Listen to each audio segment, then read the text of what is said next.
Sit back and check out the RCWR Show with Lee Sanders.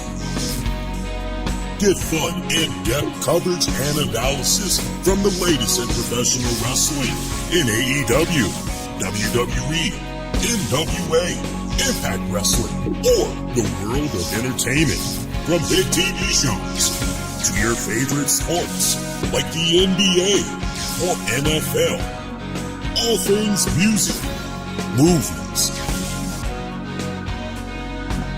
and beyond, while trying to make sense of this crazy world we live in. All while keeping it honest, insightful, and interactive since 2011. And now your host, live from the nation's capital of Washington, D.C., Lee Sanders.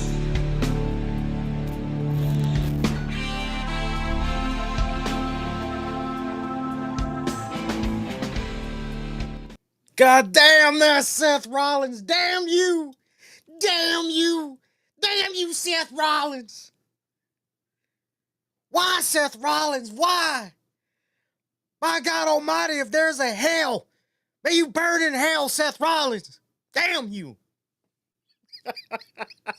No, look, like seriously, if you checked out my SummerSlam predictions, you got to give your man credit. I definitely did pretty damn good with the exception of two matches.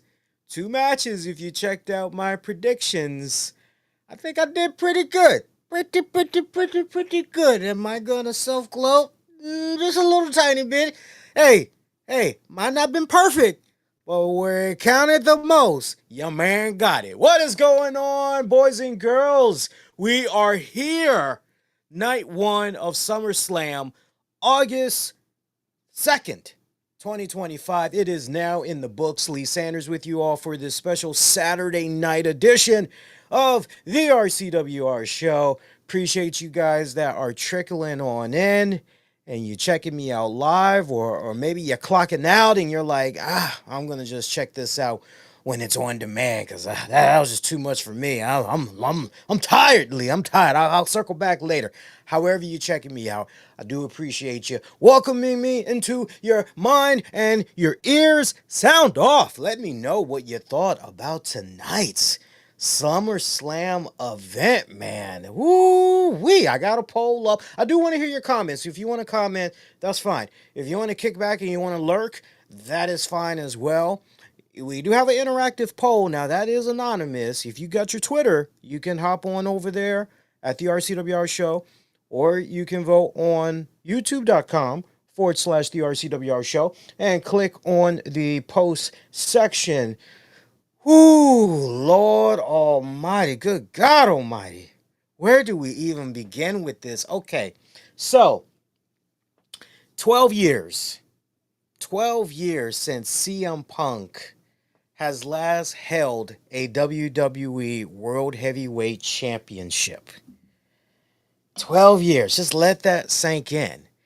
And when you stop and you think about this incredible journey, the second coming, if you will, of CM Punk in the WWE, this rodeo, it's been one hell of a magical ride. Remember, he returned November 25th of 2023. It was at the end of Survivor Series. And I mean, to quote one of my favorite lines from one of my all-time favorite bands, the Eagles, hell froze over. Like legit, hell froze over and everything. And it's been one hell of a roller coaster of a ride ever since. Yeah, he got sidelined with that injury that happened January of 2024. And he was out for about, 4 to 5 months, 6 months. We were expecting him to be out a lot longer. I bring that up because you just can't help but wonder, had he not gotten injured, what would the trajectory of his career been? Especially as far as the world title picture and everything. Like, how would that have played itself out? It's kind of one of those things where we definitively will never really know, sadly. But I say all of that to say, man, what an incredible ride. What an incredible journey of storytelling. That is really the main thing that is really eating at me right now is the storytelling that has been told brilliantly by WWE. There's a lot of things creatively, especially storyline wise, where you're kind of looking at some of the things that WWE is doing and you're scratching your head and you're kind of going, and trust me, there's a lot of scratching head stuff that was on this pay-per-view tonight that we're going to dive into.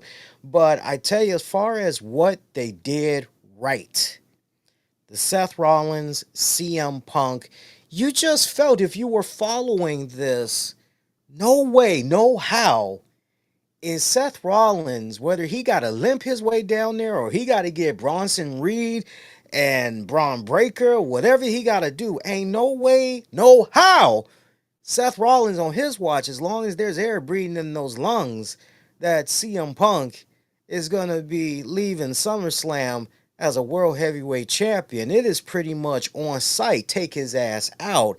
And I got to tell you, seeing how everything had played out with that main event match, which, by the way, that main event match between CM Punk and Gunther, shout out to whoever the producers were for that match, because I love the fact that they let this match breathe.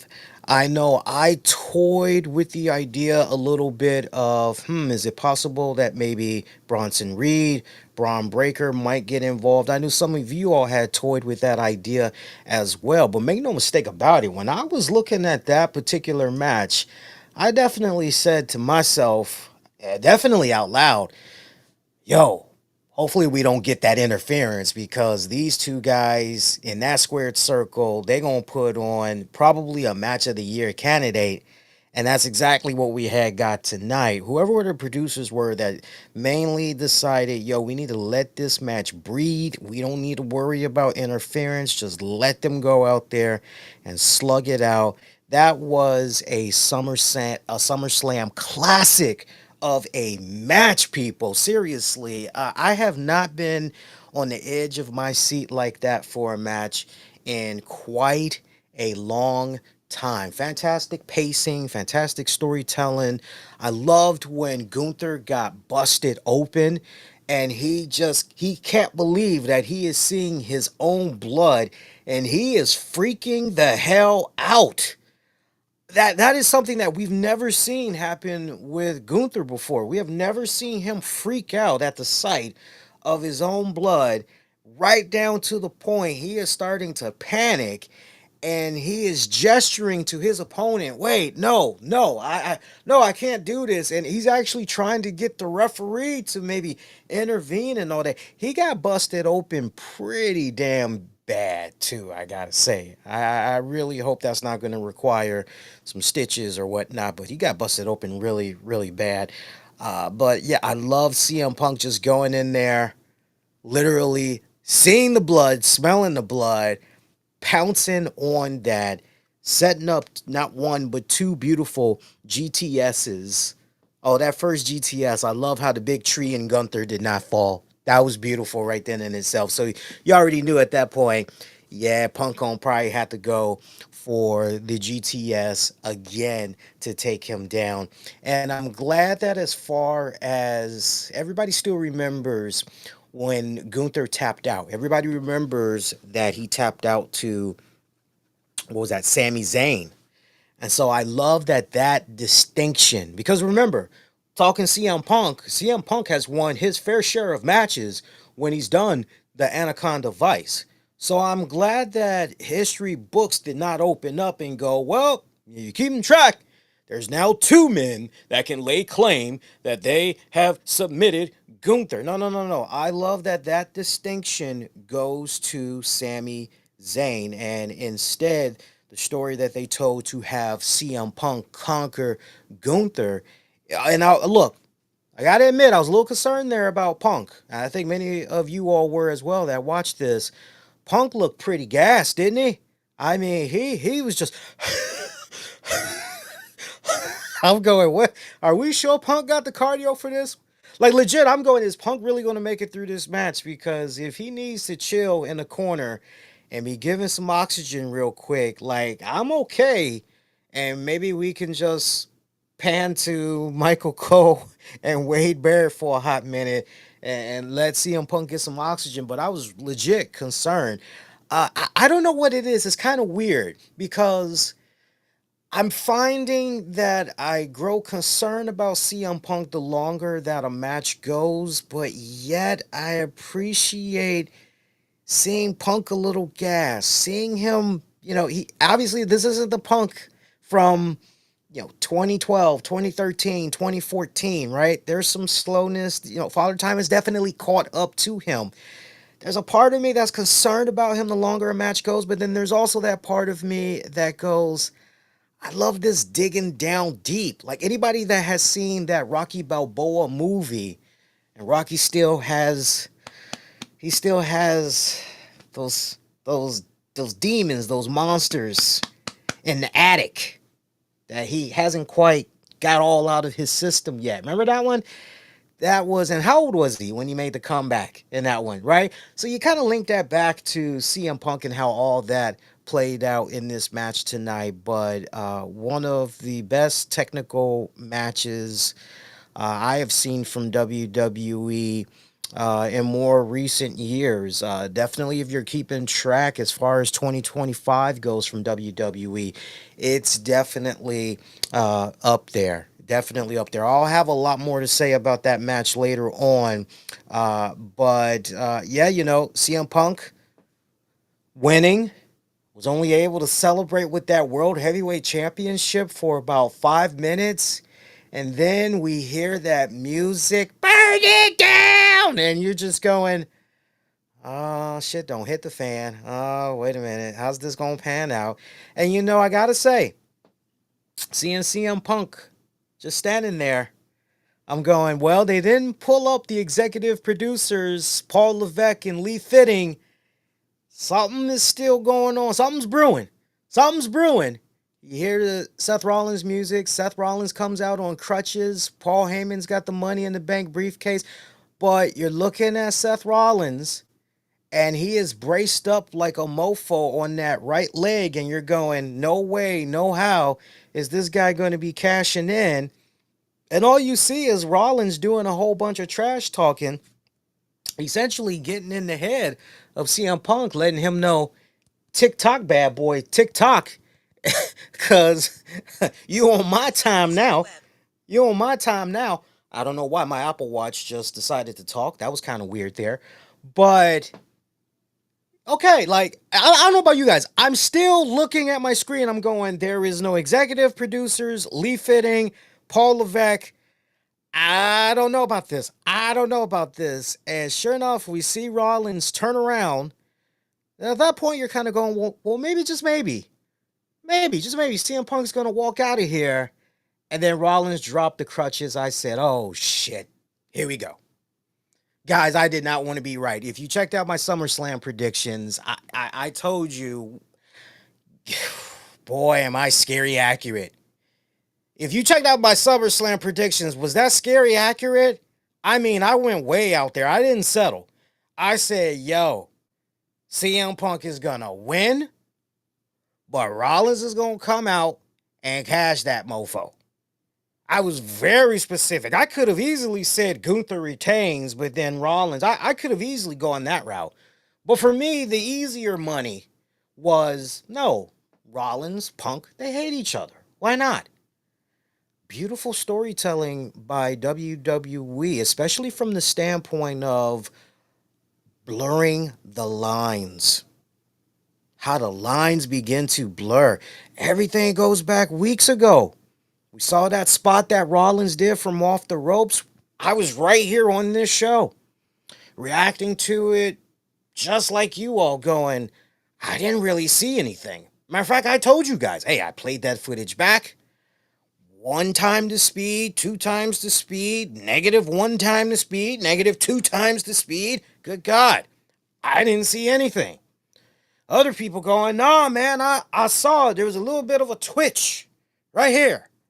Right there. That milliframe of a second. That's where the knee problem happened. I didn't see anything. A lot of you guys, And I don't know who first put it out there. I kind of feel like maybe it was the guys over at bodyslam.net. I'm not really sure, but somebody had jumped out there. Very, very reputable. Somebody jumped out there, and the word that they were given was, look, from what I understand, Rollins ain't injured. Not at least not right there. He is dealing with something and he needs a couple of weeks to recover. But yeah, no, what's going on with that right leg? Yeah, no. That's no. But WWE is very interested in doing a little bit of an injury angle swerve to get him to the championship. That really went under the radar. I didn't want to put that out there. I was aware of that a couple of weeks ago. I didn't want to put that out there because I wasn't trying to spoil things for you guys. But my whole thing was, well, if it's going to happen, it's going to happen. Did I take that report into consideration? No, because my mind was made up actually days before I even came across that report that, for me, based on what I saw, I felt Rollins was fine and there was just going to be a swerve. Now, some of you guys may look at the current story arc and you may go, well, Lee, not for nothing, but everything considered with Seth Rollins and all that, why would WWE just kind of do this swerve the way that they did it here? Why not just keep Rollins? And well, you just kind of answer your own question. And I just kind of told you, Rollins was dealing with something. Legit, he was dealing with something. And he needed some time to recuperate. And so this is how they pretty much got him out of the picture, yet at the same time, still kind of keeping him within the whispers, the shadows, current on TV, the name dropping and all of that. So it's beautiful how it all really had played out when it's all said and done here. So yeah, we got us a new World Heavyweight Champion coming out of SummerSlam Night 1, and his name ain't CM Punk. It is Seth frickin' Rollins. Oh, my God. We'll circle back more to that later on. Let's talk about some of the technical aspects and production aspects for SummerSlam, okay? I did watch the kickoff. I did check that out. Now, see, I ended up coming in, I would say, after about the first hour for the kickoff. So I actually decided to rewind it and just, okay, let me see what all I'm missing. And anytime they took a commercial break, I pretty much kind of fast forward that so I can catch up in real time. And I did pretty good. I wasn't that far behind. I did pretty good. I got to say, the whole 3-hour kickoff show, they did great. Production wise, all of that, little quirky issues here and there. I know there were a couple of times where I was picking up hot mics, but they were it wasn't open that long. The mics were probably open maybe for about, I would say 15, 20 seconds. So it wasn't bad. Not like we were hearing anything juicy. Shout out to Big E. His pacing was better this go round. Because remember last time, when WWE had an event, I was noting how Big E, it seemed as though he was just talking nonstop, and he wasn't taking time to properly breathe in between his sentences, and it just seemed like he was getting too gassed out. This go round, Big E really paced himself.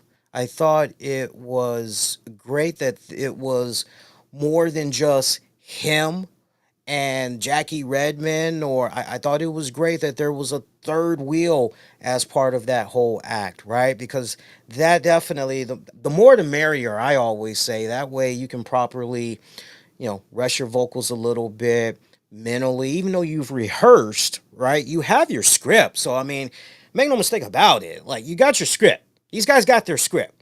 So they know the bullet points that they're supposed to cover. They've already prepped. They've already done their dry reads and all of that. So if it's a situation that occurs where they get a brain fart where they're live on the air, they got enough time to recover and just look at a couple of words on their script and or a teleprompter if it's available, and they'll be able to get right back there and feel their way out and everything. And trust me, they got somebody in their headpiece counting them down, and or the floor manager letting them know how much time they got left and everything. Thought the kickoff was pretty good. If you guys did not watch the kickoff, you really didn't miss anything special, okay? With the exception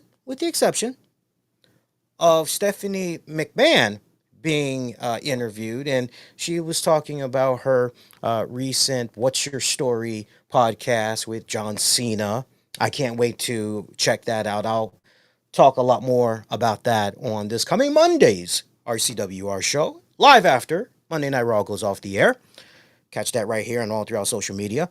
But I like the question that Big E asked her, which was, "Hey, are we ever going to see you step back in the ring?" And Stephanie McMahon kind of blushing, but at the same time, she's going, "You're always kind of asking me that." And she goes, "No, what's going on with this current roster, this current women's roster?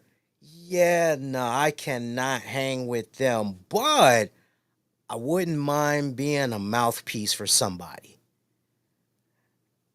That definitely piqued my ears big time. Big time, that piqued my ears. And that just got my gears in motion going. Yeah, who would be pretty badass to see Stephanie pair up with? Who would she be a good mouthpiece for? I got to put that question out there to you guys now, which is, after hearing that, yeah, who would you like to see Stephanie McMahon be a mouthpiece for? I think that's a very, very interesting question. And hopefully, I think we will do it most likely tomorrow. I'll put up some type of a poll where you guys can maybe insert your own name or whatnot. But then a lot of you guys are going to be scared, right? A lot of you guys don't like those type of polls where you got to actually type in an answer. A lot of you guys, I see how y'all like it. A lot of you guys like it when we give you the options and you pretty much go from there. All right, I'll tell you what, I'll meet you halfway. I'll think of some names tonight. We'll post it maybe, I think we'll post it early Monday. All right. And then we'll go over the results and I'll give you guys my thoughts on who I'd like to personally see Stephanie McMahon be a mouthpiece for. Other than that, y'all really did not miss out on anything else. They're like legit. Nothing else was there. SummerSlam video package, great stuff. They got my boy Drewski. I stay seeing Drewski all over the place. This dude is just collecting checks left and right. Look, I can't hate Drewski. I love his hustle. Seriously, I love his hustle. Cardi B officially opening up SummerSlam. Always love seeing Cardi B. Yes, and I do get down with Cardi B's music. I'm telling you that straight up. I may be a rock guy, right? But I do love my rap. You will definitely find me. Just ask the family. You will find me on the weekends, windows down, rooftop on my car wide open, and I'm blasting my good music, all right? I'm blasting my good music. Cardi B, I'm definitely blasting. Um, Cardi B looking pretty damn good too, I gotta say, with the outfit that she was wearing. Let's go over some of these matches here. We had Michael Cole, Wade Barrett on commentary. One other little nugget of information that we had learned from the SummerSlam kickoff is that Michael Cole and Wade Barrett, yeah, that's going to be our commentating crew for the whole SummerSlam weekend. So those of you that's kind of going, well, what about Corey Graves? By the sound of it, no Corey Graves for commentary weekend. And I know a lot of people are going to want to speculate, hey, what's going on with Corey? I mean, if I hate speculating, I really, really do. But if you want me to speculate, I'm just thinking from a technical aspect, because when I was learning what I was learning, what I continue to learn from media production and all, is once certain people have their respected role, and then you're going to be doing whatever for that particular project for a couple of days. Sometimes you may need to rotate people out. It really just depends on the scheduling and all that, and how quick you're able to get through what you need to get through and everything. The only thing that makes sense to me from a technical production standpoint is logistics wise, that would have been a lot of overkill for Corey Graves. Because really take a step back and think about it. This ain't long winded, but just think about it in a nutshell. Okay, well, if Corey's going to be the guy, okay, so that means Corey's going to do Saturday night, and then Corey's going to do Sunday night, and Corey is the man right now for Monday night. So tag Corey is it again. But wait, Corey's also the guy for NXT on the CW. So that's 4 straight nights for Corey. 4 straight nights. I think logistically it was kind of one of those things where, you know what, let's not even risk, even if this guy's willing to do it.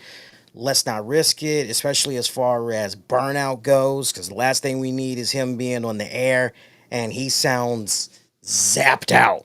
So I think from a logistics standpoint, they ironed it out and it was one of those, okay, well, let's have Wade come in. Rest assured, we'll see Corey definitely first thing Monday. And unless something weird happens where Wade, for some reason, he can't do it, that's like the only way I can see Corey. But then even at that, I'm still not seeing, me personally, I'm still not seeing Corey being tagged in.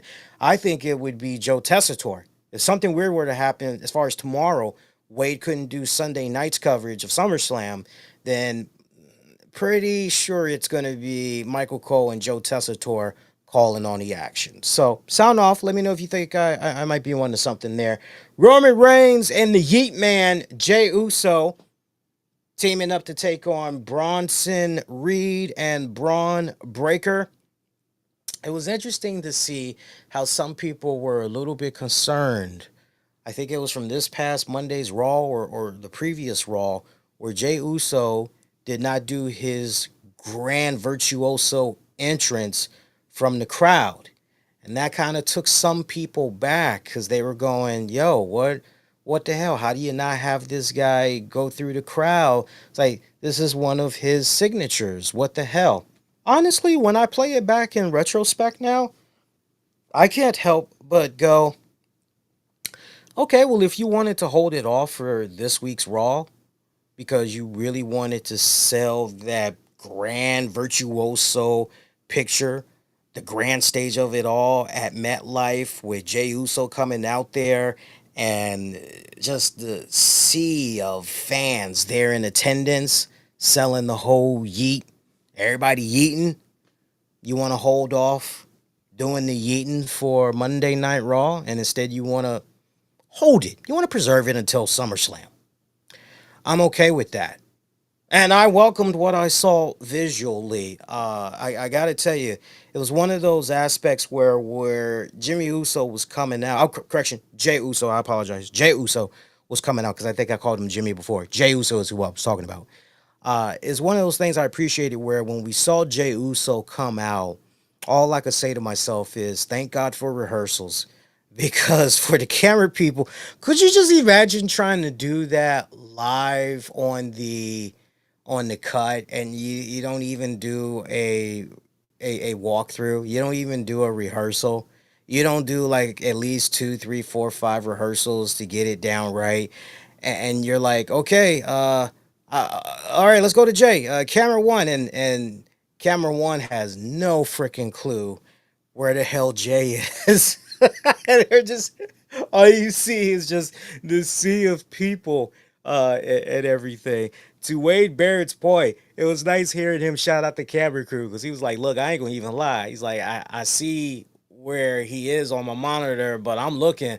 I don't know where the hell this dude is. Roman Reigns, Jey Uso taking on Bronson Reed and Braun Breaker. Fun opener of a tag match. I'm not too sure about the finish to this match. It kind of rubbed me the wrong way. Now, look, the match was good. I thought it was a solid opener. I really, really did. But the fact that Bronson Reed and Breaker, I'm just going to start calling them B&B. By the way, can we get a name for this stable already? I mean, seriously. Now, if we don't have Rollins in there on some weeks, then I think it should be called BBP. I don't know what y'all think about that, but BBP. Or you can go BHB.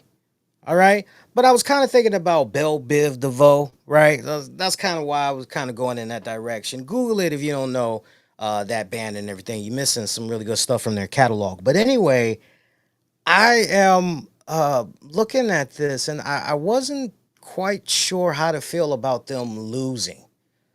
Even though when I was offering predictions, I said Roman and Jay were going to pick up the win because there's just no way that Bronson Reed gonna whoop y'all asses, and then if you Roman Reigns, take your Jordans, and there's no receipt coming for that ass afterwards, like, right? So, but at the same time, something just kind of felt a little flat for me, but also at the same time put a strong foreshadowing on what I felt was going to happen later on in the night. To which I did poll you guys immediately after that match wrapped up, and I asked you all, what do you think? Do you think, after seeing what happened with this tag match opener, that Rollins is going to cash in? And the vast majority of you guys, last I had saw the poll, it was at about 80%.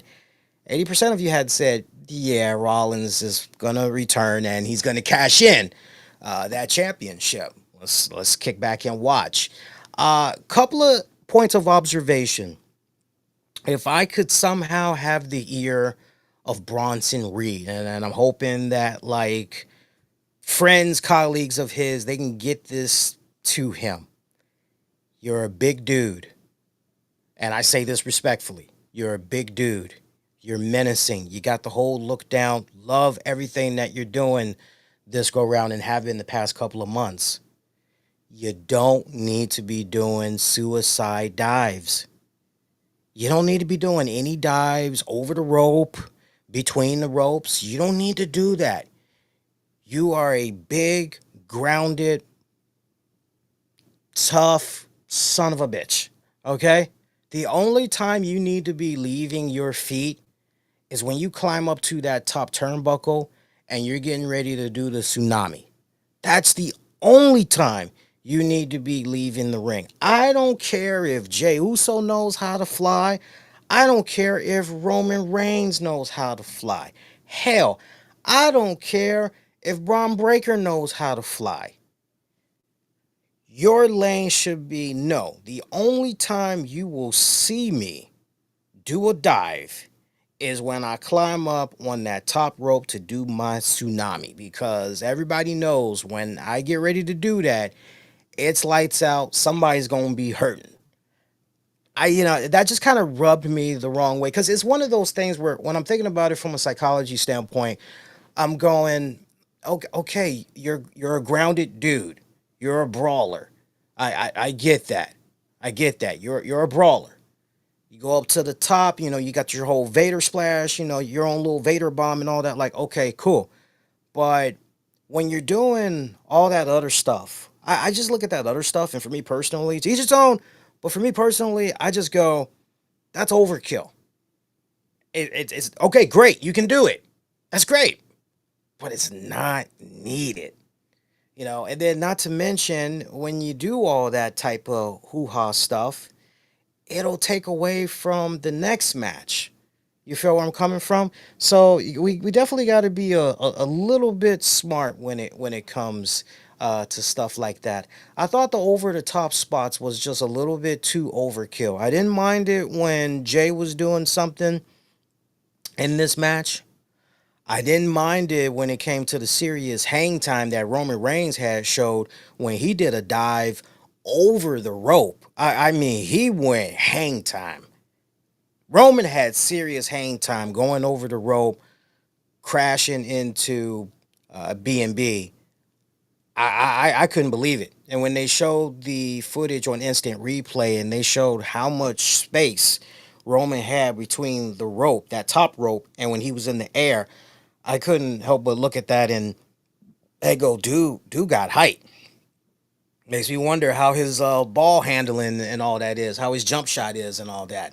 Looking at my notes here, final moments of this matchup, Bronson Reed with a suicide dive on to Yeet and Roman, as I like to call them. Again, the move wasn't needed. Bronson, no, Braun Breaker. Forgive me, those bees, man, they get a little tongue tied after a while. Braun Breaker continued evolution here as far as the on screen persona and everything. I love the amount of trash talking my man was doing during this match. Trash talking the hell out of Roman Reigns, trash talking the hell out of the crowd. I couldn't help but just do my finger wag at the TV and say out loud, this dude, he is getting it. And I really wish that this would resonate more with the younger folks on the WWE roster. There's definitely some things that I'm looking at a Lyra Valkyria, for example. I'm definitely looking at a Tiffany Stratton, which, I got a lot to say about her match and against Jade Cargill. But there's a lot that, I'm looking at as far as checking off all the boxes, what's being done right, especially as far as working the crowd, connecting with the crowd, evoking some type of a reaction from the crowd. Breaker is checking all of those boxes. It was definitely on full display here tonight. Talk about hang time, too. When he came in for a damn shoulder tackle outside the ring to Roman Reigns, my man was at least 5 feet in the air. I wish I was exaggerating. I'm not. My man was at least 5 feet in the air when he connected with Roman. That shit looked sweet. I love that. Badass stuff right there. So, towards the end of this one, remember some of the stuff that we were left with from Monday Night Raw. Paul Heyman going, yo, how can you even, he's talking to Jey Uso, how can you even trust Roman Reigns, like, after everything? Like, what the hell? Well, we would see as far as Roman Reigns and that question of loyalty and all that other stuff goes. So in the final moments of this matchup, we see that after Bron was done working the crowd and everything, if I'm not mistaken, it was Breaker that was getting ready to go for his trademark spear on Jey. No. I said it right. It was on Jey. But Roman ended up pushing Jey out of the way and eating the bullet for him. Jey immediately follows up with the super kick and the Uso splash. And, it's that little fine attention to detail that I really appreciate. I love the fact that when Roman pushed Jey out of the way to eat that spear, Jey looks back like, what the hell? And then once he realizes, holy shit, you did that for me? I can't believe you did that for me. Like, oh my God.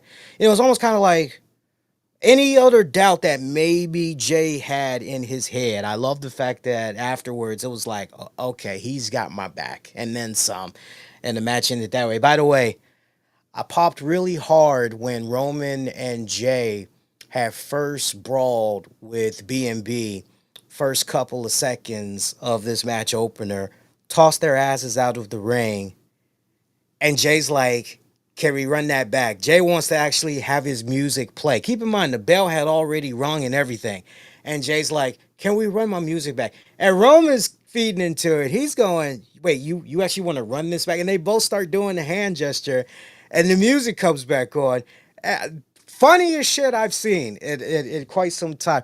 They got to figure out a way to put that in the next video game, because that would just be hilarious. Can you imagine that? You're playing your little 2K game, and I don't know, you get in a match with Jey, and he tosses you out at some point, and then he just decides, yo, let's run that back. And he's just celebrating. You got to do that, because that is a serious taunt. Seriously, that is a badass serious taunt. Right team went over. When you think about everything else that was to come later on in the night. So, I'm okay with that. I'm okay with how everything had played out. Solid tag team opener, though. Definitely. Solid tag team opener. How you guys doing, by the way? Hope you guys have been having a good time. You all are enjoying your weekend so far. You've been appreciating the talk of SummerSlam.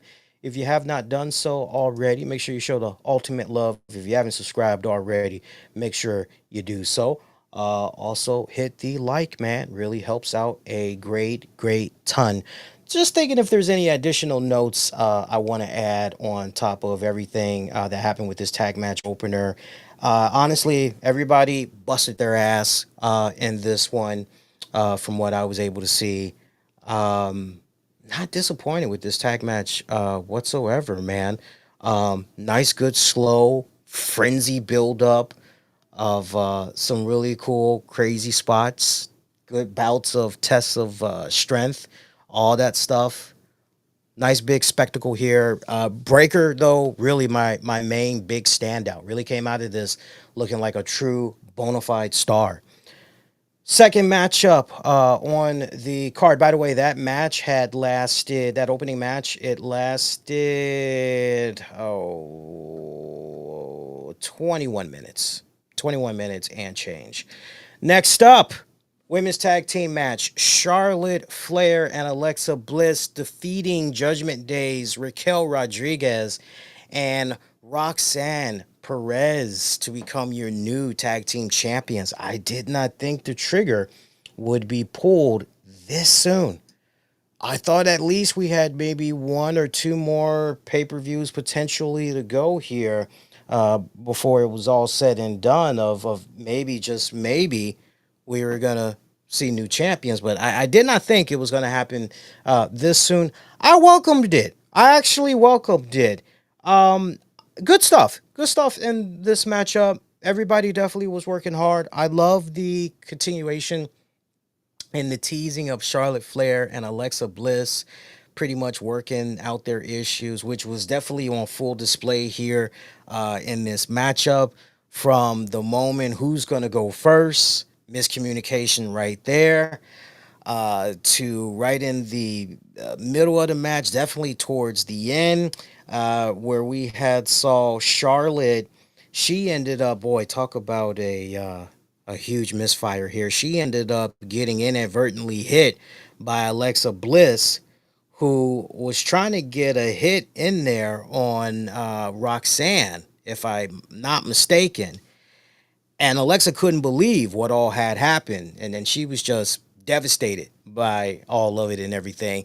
But of course, she had to focus on the match. And it kind of looked as though at that point, our girl, Alexa, was maybe going to cost them the match and shot at the titles as a result of inadvertently hitting Charlotte and everything. Next thing you know, Roxanne Perez seems like maybe she's getting ready to go for her finisher. Alexa counters, and it kind of seems as though maybe Alexa is thinking about the sister Abigail when she just kind of gets this weird sense and she's looking over her shoulder. She sees Charlotte Flair. Charlotte has this pissed off look on her face, like maybe she is about to go ballistic on Bliss. Next thing you know, we see Raquel Rodriguez, who comes into the camera frame from the other side. She enters the frame and we see Charlotte. So now we understand what exactly was going on here. It looks like Charlotte's eyes was locked on Raquel the whole time, trying to see what she was going to do. Charlotte immediately comes in there. Seems like she's getting ready to knock the head off of Alexa Bliss, but instead knocks the head off of Raquel Rodriguez, sets up Alexa Bliss to do the Sister Abigail. 1, 2, 3, we get new women's tag team champions that way.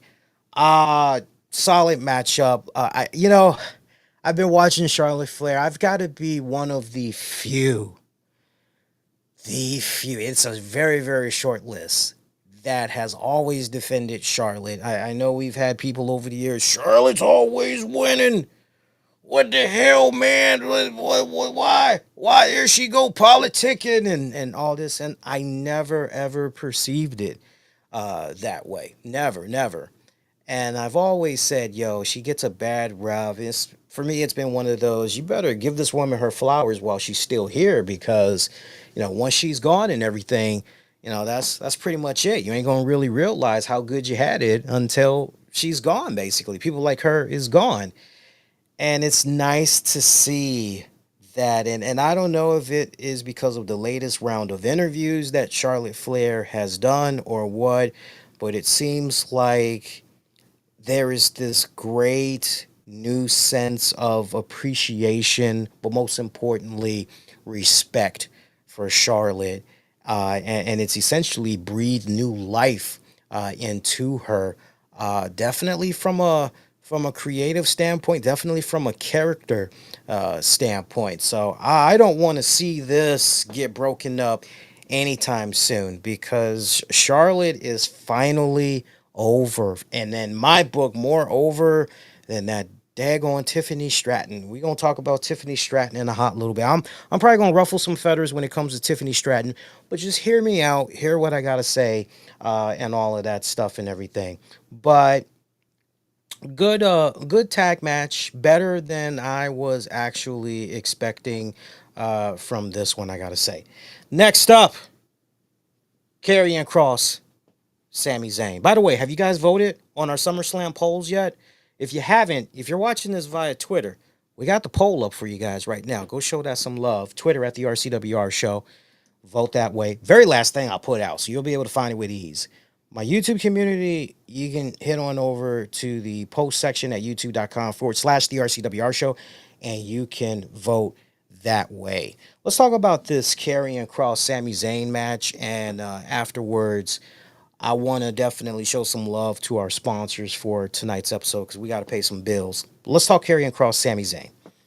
By the way, that women's tag match, that was 13 minutes and some change.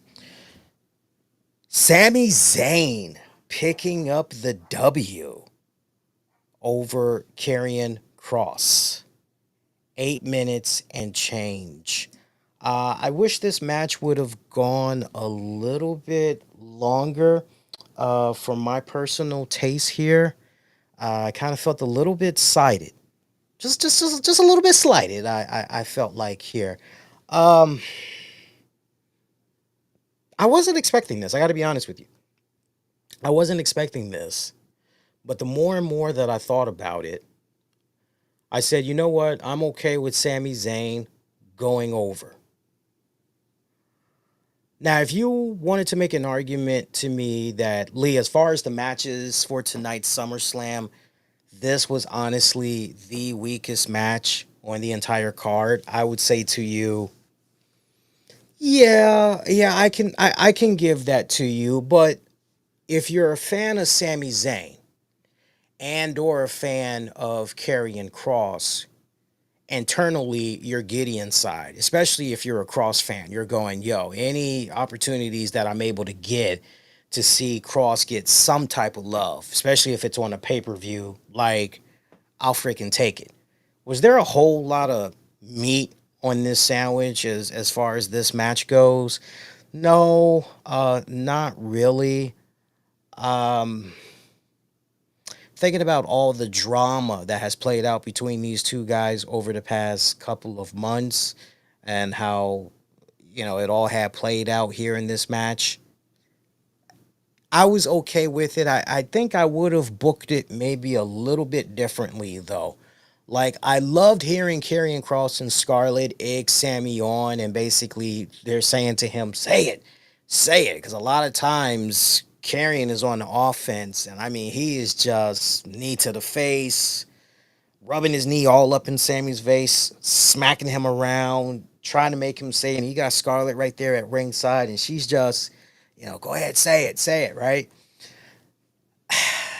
I would have done a little bit more than just that. That's why I'm saying to you guys, I wish this match would have gone a little bit longer because I really would have played around with this. Now, I love the fact that they had Scarlett at one point reach for that trademark lead pipe that Kross introduced to Sami's ribs and back some weeks ago. Matter of fact, he attacked him twice with that pipe. Right, so that's that bone of contention, isn't it? When you stop and think about it, it's like, oh, there's that damn pipe, right? That's going to be the story. The main focal point right here is how much of a role is that pipe going to play, if at all, in this matchup. I love the role of Scarlett and her involvement in this one, But man, when I look at Scarlett and Kross, I love you, dude. You know I love you, man. I got nothing but respect for you and definitely respect for your woman. But when I see a woman like Scarlett, she has this mesmerizing, mysterious allure that honestly should kind of stop people dead in their tracks. And I really wish that at some point, something along those lines these past couple of weeks would have somehow played up to that and really spilled into this match where, okay, it's obvious Scarlett has this allure about her where her victims essentially are in a trance, so to speak. I'm not saying they got to be all but you get what I'm saying, right?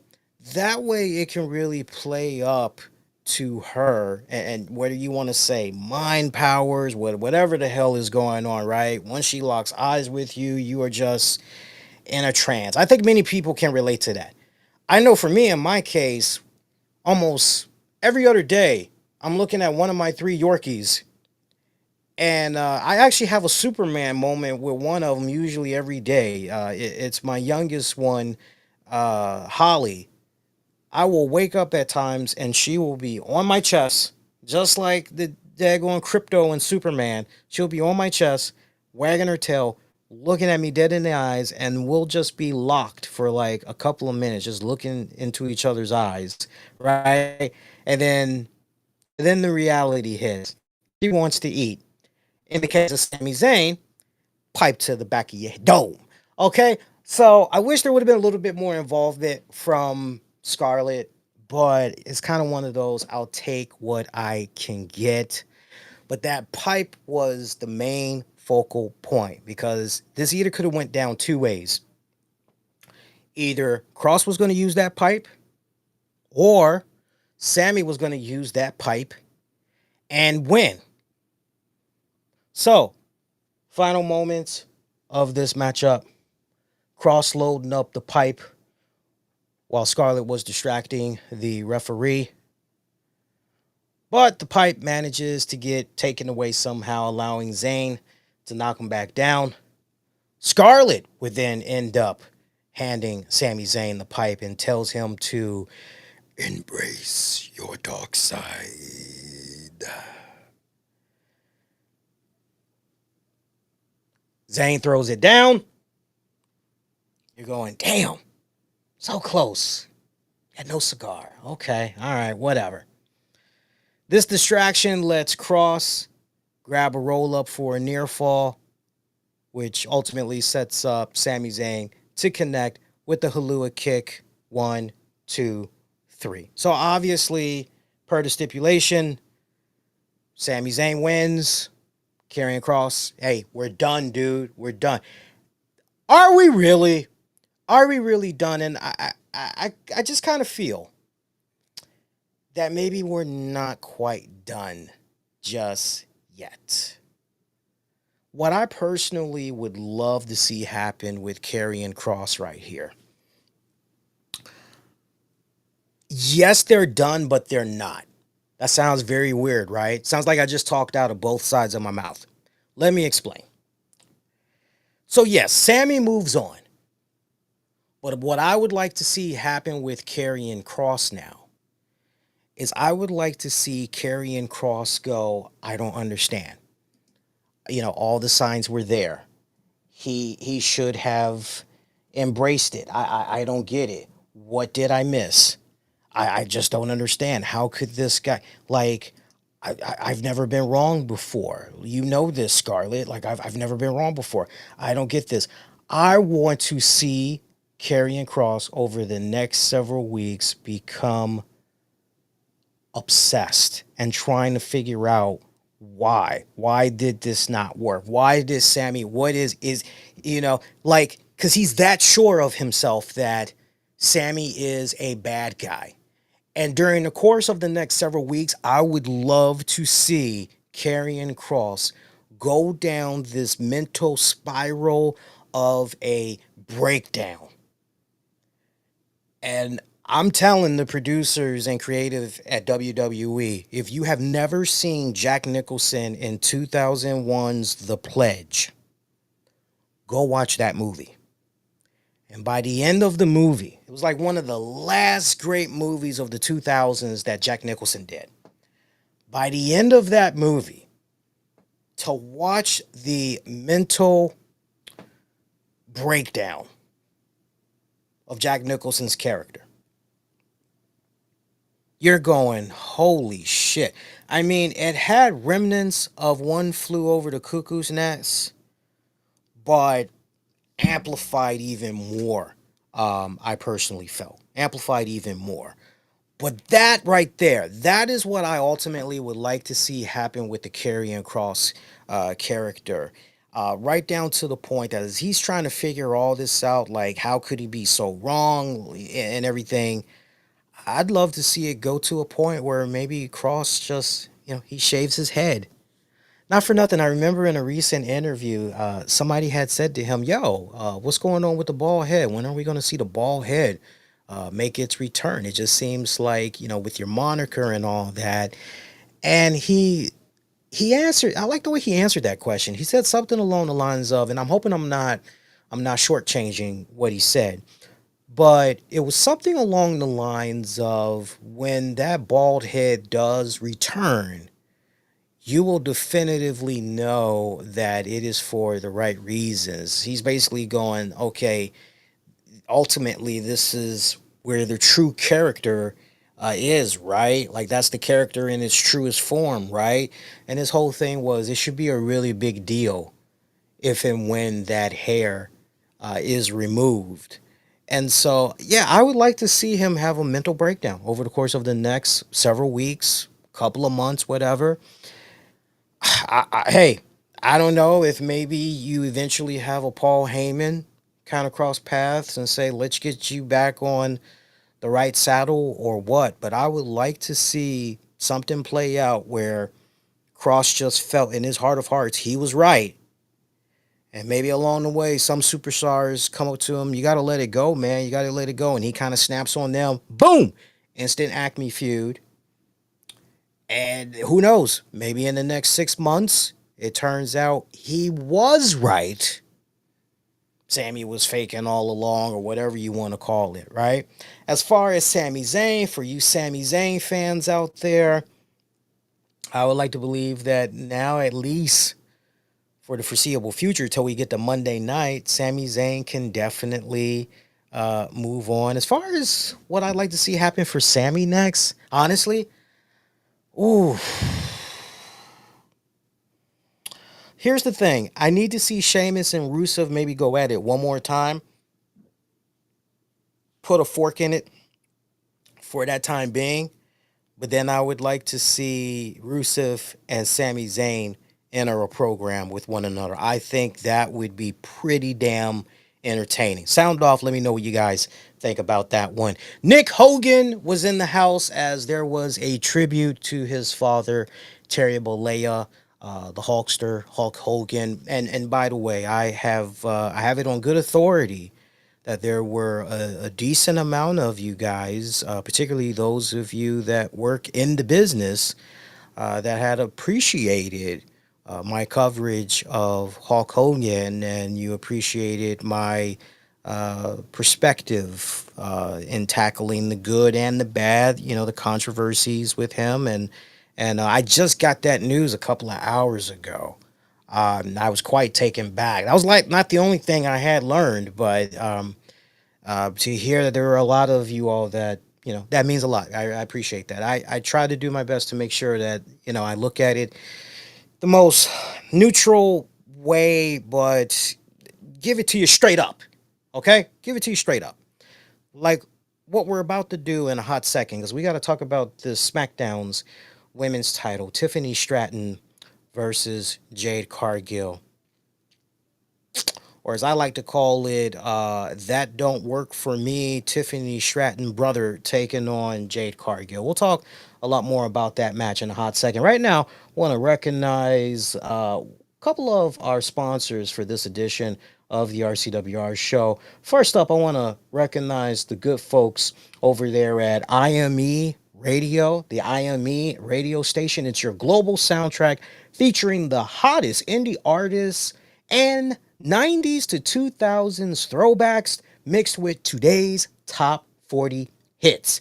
Think of it as a world tour for your ears, delivering crowd favorites and hidden gems from the US, Europe, Canada. Tune in, vibe out, discover your next favorite track. These guys play 24/7. I love that about them. So go check them out, look them up. The IMEI radio station. I promise you, I've been listening to them off and on for the past week and a half, maybe almost 2 weeks. And man, I love these guys big time. Love them big time. I've actually ended up checking out some artists. I'm going, wait a minute, these guys exist? Like how did I not know about this song? And usually I know like all things music and all of that. So it's nice being able to discover something new. And also, I want to give a shout out to the following author. Want to make sure I show this guy some love here. So we literally just got this fresh off the press here. Shout out to author Gary S. Park. He's got a new book that is called Parenting with God's Heart, Loving Your Children Through Faith. And what I thought was really cool about this book is the fact that, you know, I know a lot of you guys that have grown up on me and everything. 'Cause I know I'm an old head now, right? I'm still young. I'm very young. But, you know, as far as podcasting, like, you know, I see what a lot of you guys are saying. You're like, oh, Lee's the OG and all this other stuff. And I appreciate that. I really do. But I know a lot of you guys that grew up on me, you either have children of your own now, or you're getting ready to have children, and you look at the crazy times that we are in right now. You want to try to do your best to make sure that your kids that's coming into this world are off on the right foot, that they have the best guidance, love, compassion, that you can give them and everything. But sometimes that might not be enough. So I definitely would recommend to you guys. I did read the first handful of pages. I made it probably about 30 pages in. I want you guys to check this book out. Again, it's called Parenting with God's Heart, Loving Your Children Through Faith. It's a new book by Gary S. Park. Those are our sponsors. I know normally you guys, you're like, sounds good. I'll check it out. Hopefully, you'll definitely check those out. And I think you'll be glad you did. I try to make sure that when we hook up with sponsors, it's definitely something that a lot of people can relate to and everything. What I can't relate to is this SmackDown Women's Championship between Tiffany Stratton and Jade Cargill. Oh, man. Let's dive into this. Where do I begin? I did not like the fact that Tiffany Stratton was no-selling the moves from Jade Cargill. I don't know who the producer was for this match, but I've got a serious bone of contention to pick. Has nothing to do with the fact that Jade Cargill did not become the women's champion. I don't even have an issue with that, okay? And to the point, like, I appreciated all the comments that came in from people that were sounding off about this match, particularly the finish, because there were a lot of people that were upset over the fact that Jade did not win. A lot of people felt that she should have won and everything. I'll read to you just a couple of comments, and you guys can kind of get the idea and everything right like that. Wrestling God, absolutely not. As far as, you know, Jade should have won, absolutely not.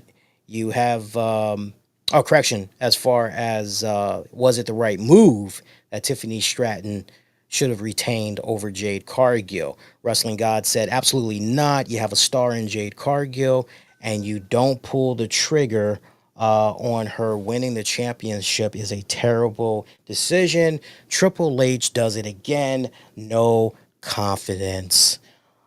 Valuta saying, how are you going to make Jade beat Asuka and win Queen of the Ring just to lose here? Couple of more comments. Sam saying, correct move. Tiffany hasn't had a bad defense yet. Keep the momentum going. T. Sanchez, yeah, it was the right call. Jade ain't ready for it. I was worried when they kept talking about how long Tiffy had the title. I'll read to you 3 more. King says, Jade still too sloppy in her execution. She needs to go to NXT or stick to mid-card titles. Marty, I think it was actually brilliant storytelling. Jade's failed to get her opponent's shoulders down multiple times on TV this year, and the refs have had to cover for her. Her losing this match in story because she botched a pin is perfect. And I'll read to you guys 1 more. Nothing. I'm not looking for anything long-winded. Dawn had this to say. Female perspective here. Dawn had this to say. Yes, sadly, Jade needs more time. It's probably Tiffany time to lose the title, but Jade isn't quite ready yet. So that's where we stand on just some of what's going on out there with comments for this matchup. Look, my 2 cents on this match from a distance. Both women still have a long ways to go. You get past Tiffany Stratton's Tiffy time. What else does she really have? There's really nothing else that's there. Her promos, they're nothing to be desired of as of late. It's not quite at the level of what Lyra Valkyria put out there, this past Monday night on Raw. It's nothing of that magnitude, but as far as Tiffany's promos goes, there's really, and as I've said consistently, as far as the in-ring ability goes, Tiffany, she's on point. Something was way off in this match, though, that just really rubbed me the wrong way. Go back and watch this match. Tiffany was not selling for Jade Cargill. Now, what do I mean by that when I say selling? Yeah, everybody knows the terminology, but what I mean is visually. And the question I'm asking you guys, visually, what did you see when you were looking at that match? I'm going to tell you what I saw, at least on my TV. Every single time Jade executed a move, I'm seeing Tiffany land on her back and immediately gets her ass right back up and goes into the next move. I mean, there was virtually no selling of these moves from Tiffany Stratton at all. I'm keeping in mind that Jade Cargill is supposed to be this big, tough, she's this bad bitch. You don't want to mess with her, because she gonna mess you up, right? She's this big, strong, powerhouse, Amazonian. I mean, this woman looked like the Greek gods just one day cracked the thunder in the sky and they just said, boom, let there be Jade Cargill. Okay? When you got somebody with that kind of look and you're selling her as a powerhouse and all of that, it's very interesting. You have her, to some of the points that you all had made, and just through my points of observation and all that. So you build this woman up. You have her win the Queen of the Ring tournament. You have her go over Asuka, a multi-time women's champion, future Hall of Famer. You have her go through all of that. And you serve her up to Tiffany Stratton. And yeah, granted, you had Jade bumping a lot more than usual. But why are we having Jade play down to the level of Tiffany? Not that Tiffany's level is bad, but if I've been selling Tiffany Stratton as a powerhouse, then Jade, forgive me, if I'm selling Jade Cargill as a powerhouse and Tiffany Stratton is my technical girl that's got speed on her side as well, then I need to produce this match in a way where Jade is coming in at Tiffany from the, okay, I'm going to come at you from a power standpoint. I'm going to come at you with some strikes. I'm going to come at you with some swings. If I'm able to grab on you, I'm going to show you no mercy. I'm going to drag your ass around. I'm going to body slam you. I'm going to bench press your ass. I'm going to do whatever I got to do. And yeah, that really had rubbed me the wrong way. It really, really did. Some of the moves, there were a couple of power moves that Jade Cargill got in there, but I just felt that it wasn't power heavy enough. This would have been a great opportunity for WWE and the producers to showcase, look, Jade is so much more than Bron. She's got brains as well. I would have loved it if it would have been a case where early on, Jade would have done something where she focused on a limb of Tiffany's. We know Tiffany likes to do a lot of, not really aerial attacks, but we've seen her repertoire. She likes doing the handstands, flips, going into a corner, wham. We know about the prettiest moonsault ever, all that type of stuff. She relies on those legs. So it would have been great to see Jade go in there. And at least you could have told the story that, okay, obviously from Jade's last match with Asuka, Jade is learning, and the way that could have been fed to your commentators and them really selling the hell out of Jade, really built, hey, Jade has done her homework, not for nothing. She has scouted out.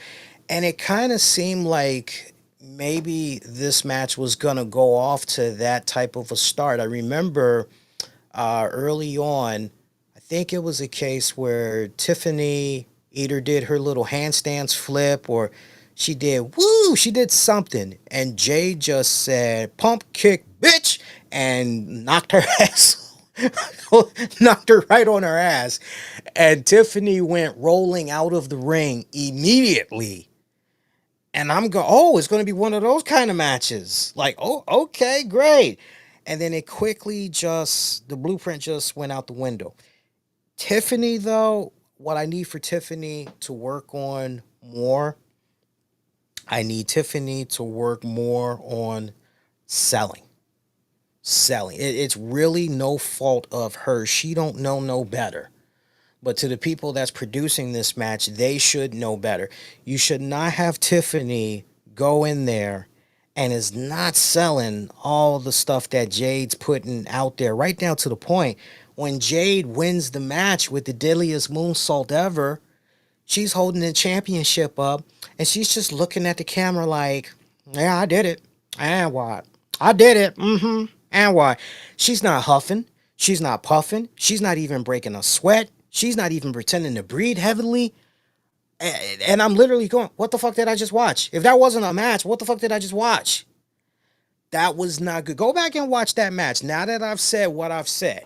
For some people that are Tiffany fans, you'll go, oh, it was a great performance by Tiffany. It was like, notice, I'm not dogging Tiffany as far as her in-ring ability. What I am getting on is the fact of the art of selling. And, again, she don't know no better. She's still green. Whoever the producers were for that match, they really should have laid very heavily. They obviously, and honestly, for my perspective, they shortchanged both of those girls. And to have the match end basically with Tiffany beating Jade cleanly in the middle of the ring.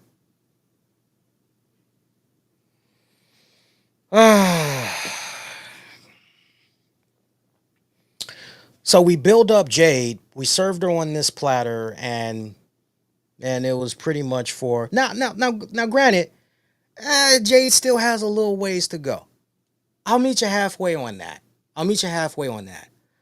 But man, can we at least do something where Jade thought she had it, but no, not quite. Tiffany's able to turn it around and bam, just like that, match is over. And Jade's like, damn, I was that close. Well, if it wasn't for, and then it could always be a what if, what if, what if, what if. It could always be a what if. Now, looking at what happens next, as far as Tiffany Stratton goes, your guess is as good as mine. I know Bianca Belair recently came back from a little injury, and I don't know, maybe that's on the horizon. Maybe we're going to circle back to that. Who knows? Let's keep rocking. Let's keep rolling.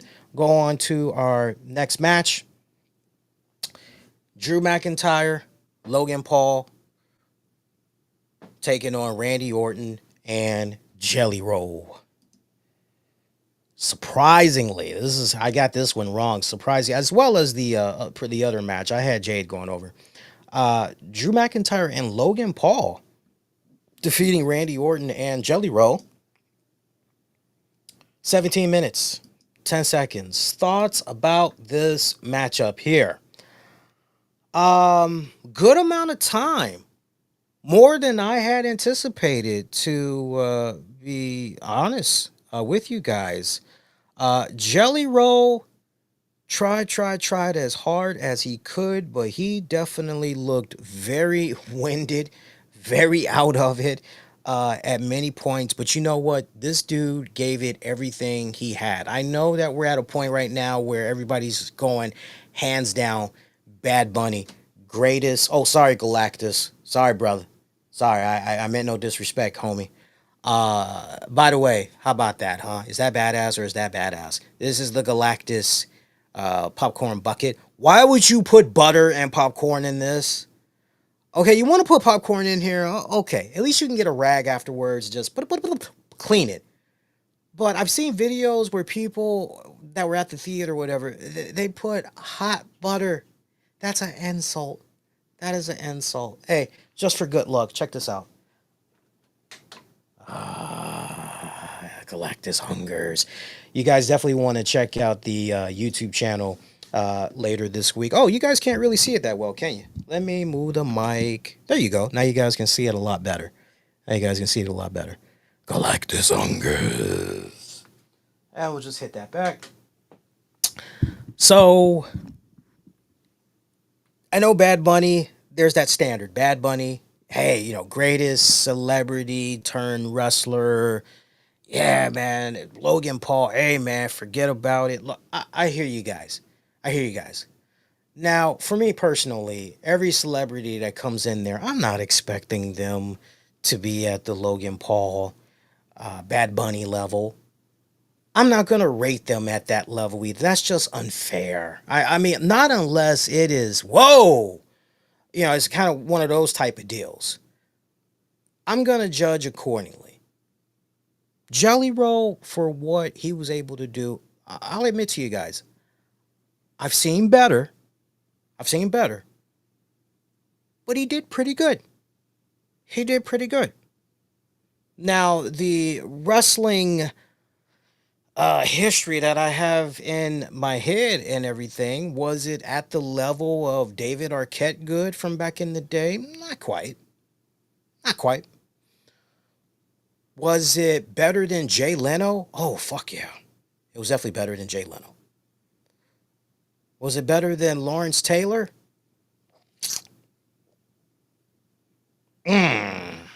No.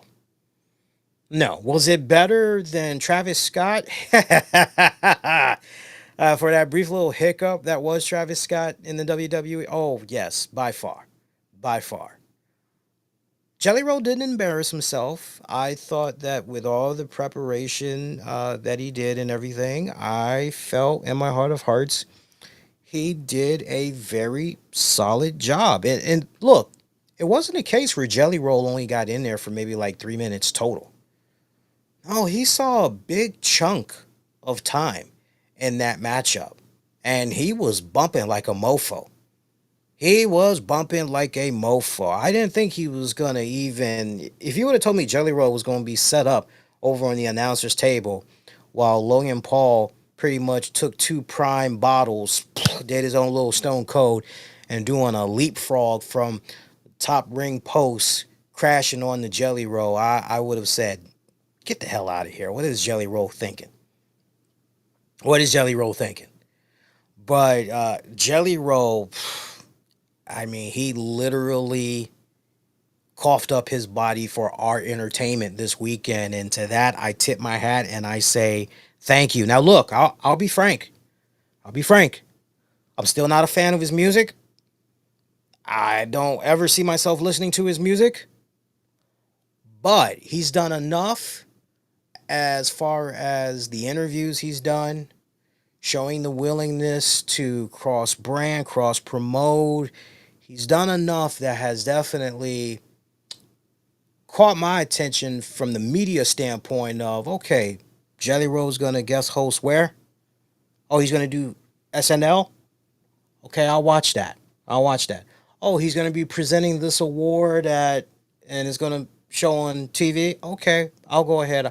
He's got my attention now. I think he's a really, really good presenter.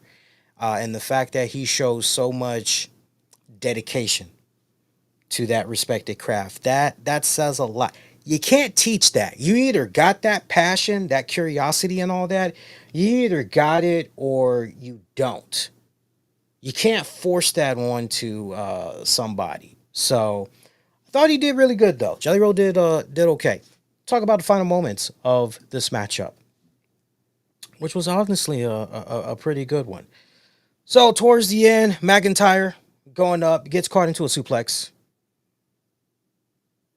Jelly Roll sets him up to get back up. By the way, I love the fact that Jelly Roll wanted to open this match up.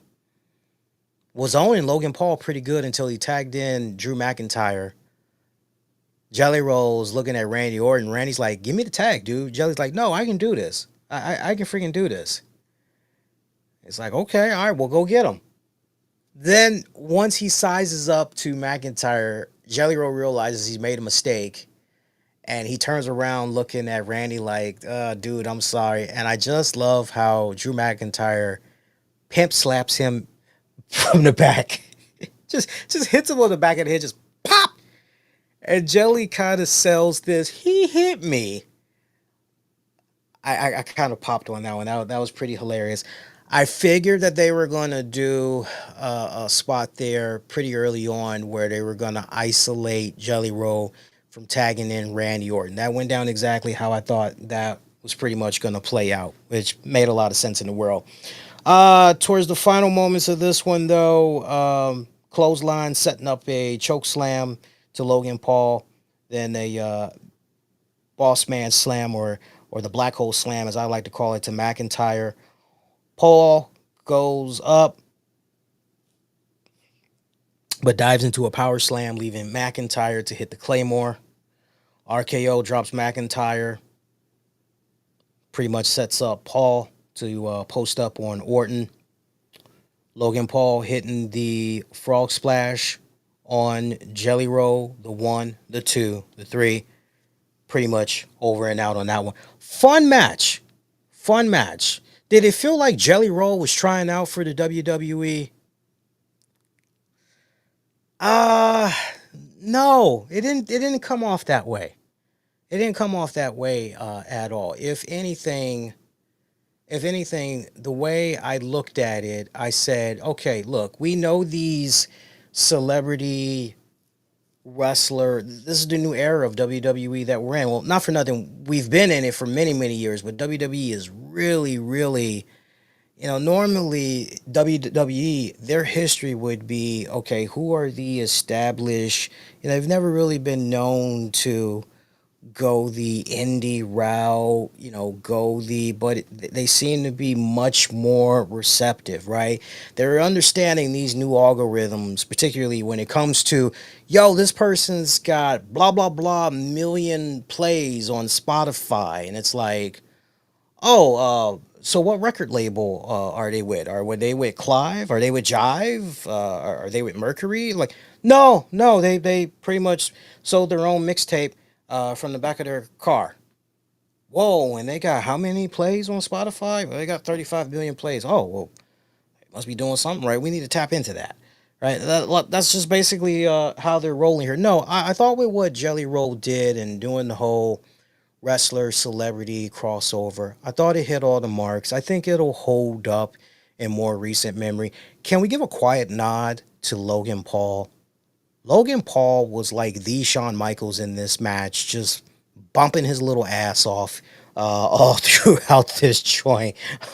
I got good entertaining stuff that was going on right here, and it's actually nice to see that the villains get a rare W here, because I think for a lot of people they were expecting for there to be that good feel moment and everything. By the way, following up from what we talked about on Friday's RCWR show, we came on live after SmackDown went off the air. I'm curious how many of you all were successful in pre-ordering your LGN toys from Target. Hopefully you had took my advice and you were able to snag yourself a couple there. Last I had saw, and it was about maybe 2 hours before the post show here. Last I saw, all are sold out except for Logan Paul. Nobody wants Logan Paul. What's going on with that? Y'all despise the man that much? I have seen Logan Paul available since day one. The figures went on sale for Target. I bet you as soon as the show is over, and I'm going to check, I'm going to laugh my ass off if it turns out I go online and Logan Paul is still available. It's like, wow, that's just so sad. Like, seriously. I don't know, maybe Logan Paul should end up buying all of them out. Just, whatever. CM Punk, Gunther, World Heavyweight Championship match. If you guys are just now tuning in, we had talked about this match, but I don't think we really went in depth on it like that. But we did talk about this at the beginning of the show and everything. I loved seeing CM Punk come out there. Don't think your man didn't notice. I noticed Phil Brooks, chick magnet Punk. I noticed that dude coming on, the Cookie Monster. I noticed that man coming out wearing them damn Fantastic Four first step colors.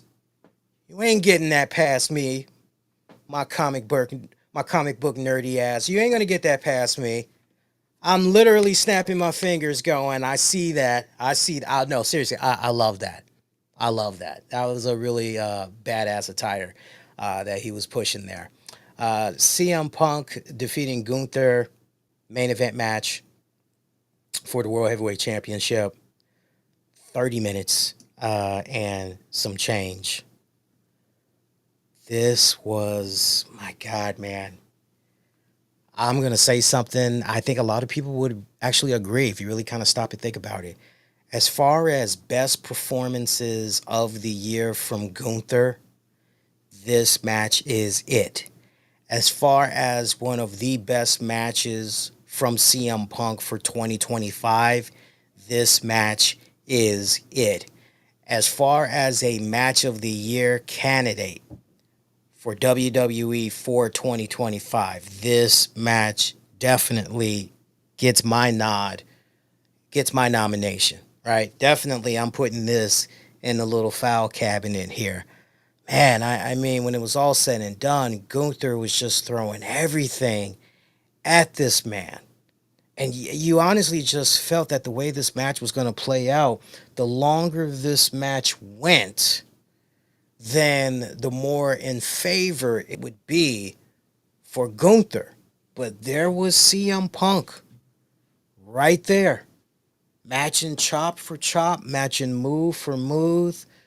The level of violence, CM Punk helped take, at least in my eyes, CM Punk helped add a whole new layer to Gunther. Even in defeating him, he added a whole new layer to him. And what he added to him, believe it or not, this is going to sound really weird, but when you really take a step back and you think about the opponents that Gunther has faced, even right before Goldberg, okay? There's one thing that CM Punk was really able to bring out of him since Gunther's been on the main roster that really has not been brought out before.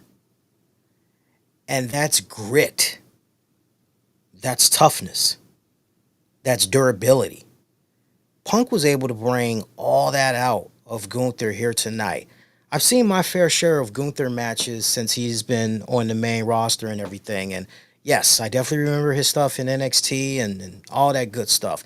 And if I'm going to go back to the NXT days, not since Dragunov, to be perfectly honest with you, not since Dragunov, but like since Gunther's been on the main roster, nah, Punk, in my eyes at least, Punk has been the guy that has been able to bring out all of those out of Gunther. Show definitely, I would like to believe, a whole new side, or two or three, to fans and everything, especially with the level of violence, as it had, went up a notch and everything with the anarchy and all that. I know some people are going to look at this kind of weird and go, well, damn, Lee, like, seriously, dude. So we have Gunther go over Goldberg at Saturday night's main event, only for him to lose the damn title to CM Punk. Like, what was the whole point of, like, it kind of doesn't make sense, dude. Like, what the hell? Look, I told you guys a couple of weeks back, WWE, and shout out to Mike Johnson of PW Insider, from his respective reporting as far as WWE was concerned, for Goldberg showing up at SummerSlam, it was never discussed internally. That was never on the table. That was never an option. It was always Saturday night's main event.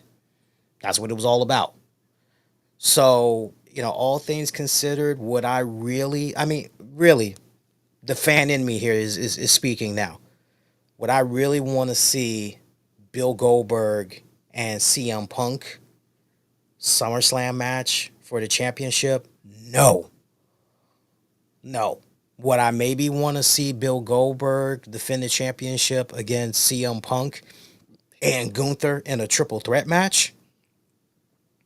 CM Punk wins? Yeah, you can give me that. You can give me that. I'll take that. But look, for all intents and purposes, WWE just, again, Goldberg was never part of any SummerSlam plans. So kind of interesting how everything just worked itself out, with all things considered here, with this match and everything. But they really, really pushed the hell out of each other. And Gunther in this one definitely shows time and time again, but definitely it was on full display here tonight, why Gunther is a fucking beast. I love this one. Good shit right here. Favorite match of the night for me, hands down. And honestly, this match for me definitely gets the highest grade rating that's even possible. So for me to be able to give it the highest grade possible, that lets you know this was definitely some fine quality A-type shit that we were watching right here. I was having goosebumps. I was having shades of wrestling from yesteryear, almost. And it's so funny, like, I'm not even necessarily thinking about the Attitude Era or anything like that. I'm just thinking about those times where the wrestling in the ring told a story, told you everything that you needed to know. CM Punk trying to push past the fact that, he is essentially now 11 years older from basically when we last saw him in the WWE, or over 11 years old. He's 11 years older since the last time we saw him regularly in the WWE, right?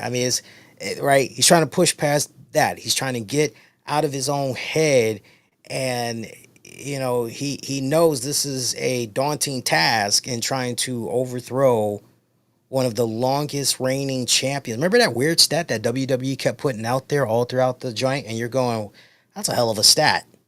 Stats are made to be broken, though. You're hearing for 80% of this dude's time in WWE, this man has been a champion. It's a hell of a damn feat. That's like the Golden State Warriors, pretty much, for like out of the past decade, they've pretty much won 5-6 championships. That's like, well, that's a good little percentage of that title reign. So we already talked about good match though. I don't have anything more to say about that. Good back and forth. Loved it. Good stuff. All right. So now comes the part where, and we already talked about Seth Rollins, him returning. Oh, you best believe come Monday Night Raw, Seth Rollins is gonna have some daggers, some daggers in his eyes. He is going to be, but look, Punk can only do but so much. He's only one guy. Punk is going to need some type of a alliance of his own, if you will. And I don't know. Maybe CM Punk needs to get on the phone and call Tyrone. No, seriously. Maybe CM Punk needs to maybe figure out a way to reform the Nexus. Maybe that's how you counter what's going on with. I'm just saying. I'm just saying. Maybe you add some new members in there. Maybe you don't. But you definitely you gotta. Maybe you bring back the straight edge society. You gotta figure out something. You gotta fight fire with fire. I'm very curious creatively where WWE is gonna go now with this, because you're looking at it from a storyline standpoint. There's definitely some dark days ahead here for WWE. With Seth Rollins' regime, that new dangerous alliance. So who is really going to be able to stand up? And now, look, WWE could pivot in a way where they go. They could pivot in a way where, remember, right before Rollins pretty much disappeared and all of that, I do remember that we had Punk, Sami, we had Jey Uso, and not for nothing, but if you want to, you can definitely somehow loop everything back, connect with Roman Reigns, get him involved in there, right? You still got that unfinished business, that unresolved animosity that still exists between CM Punk and Roman Reigns, right? So WWE's got some interesting directions that they can go if they want to continue to pursue those respected guys, those respected factions, and all of that. But nice, good old school wrestling for that main event. That really, really sold the hell out of me, I gotta say. Let's see. From a psychological standpoint, Zayn versus Kross, I can't wait to see what happens with the Kross character going forward. Rollins cashing in, even though I had that in the back of my mind, just to see that played out the way that it did. Pretty good stuff. Not bad for 3.5 hours of a post show. So my high point, low point of the night. My high point definitely CM Punk versus Gunther. My low point of the night, Tiffany Stratton and Jade Cargill. Because honestly, if I have to pick one match where I could have done without it, or that don't impress me much,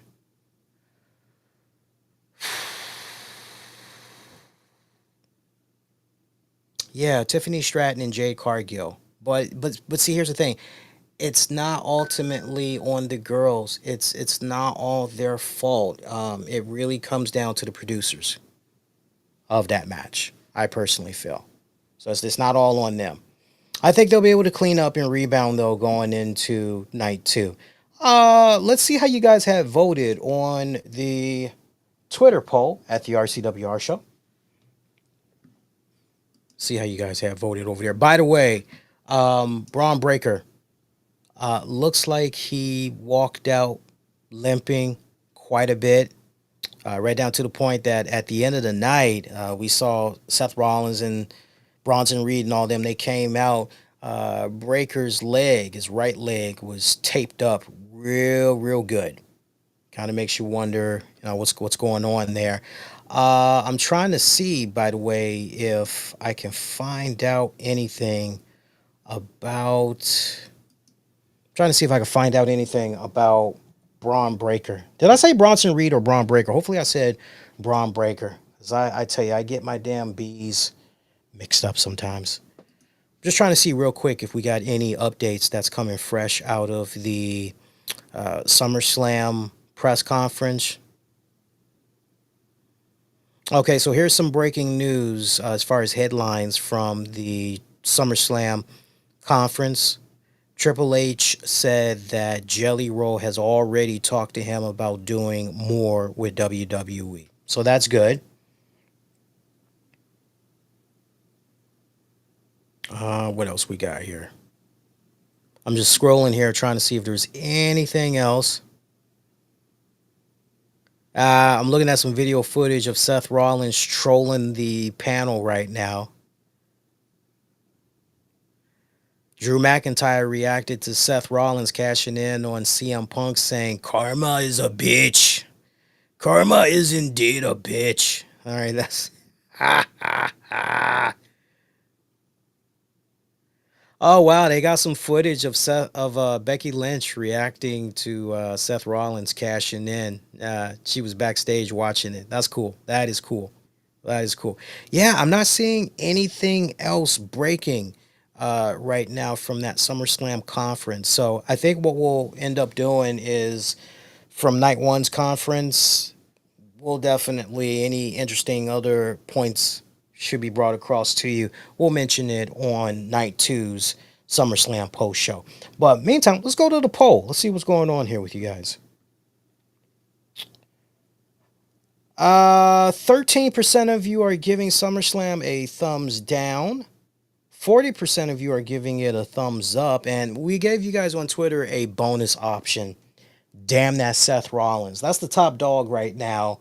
46% of the votes. Appreciate you guys that voted via Twitter. Let's see how you guys have voted via YouTube here. Survey says, see what we got here. 43% of you are giving SummerSlam a thumbs down, while 57% of you are giving SummerSlam a thumbs up. Appreciate you guys that voted. So, yeah, already gone over the, great match, high point, low point. I've already done that. Now, as far as an overall letter grade, this is night one. I'm keeping in mind that this was night one. We got one more night to go. But right now, for night one, I honestly would give night one a... I'll give it a B. I can't go higher. I can't go lower. I'll give it a B. I think with what CM Punk and Gunther did, if you were to just take that whole match out,